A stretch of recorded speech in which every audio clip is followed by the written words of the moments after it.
पाहतो आपण महाविकास आघाडीचे नेते जे आहेत ते आंदोलनाच्या दिशेने निघालेले आहेत. बाळासाहेब थोरात आपल्यासोबत आहेत.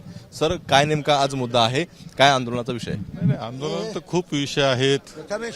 अनेक गुन्हेगारांशी संबंध असलेले मंत्री आहेत, त्यांच्यावर चौकशी व्हायला तयार नाही असे चित्र आहे.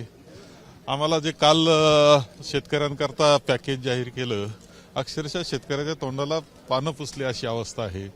दुधाच्या बाबतीतलं सवलत अजूनच जाहीर करण्यास तयार नाहीत. म्हणजे दुधाला काय मदत करणार, अनुदान काय देणार, त्याच्यात सुद्धा टोलवाटोलवी चाललेली आहे.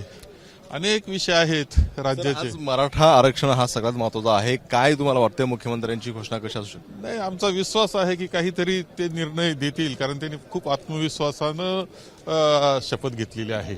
काहीतरी मार्ग शोधला असेल, शोधू शकतात. पर्याय आहे सरकारच्या हातामध्ये का तो मुद्दा?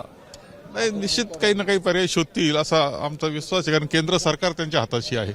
पाहतो आपण सरकार काहीतरी करेल, केंद्र सरकार त्यांच्या हाताशी आहे असं बाळासाहेब थोरात यांनी म्हटलं पाहायला मिळतंय.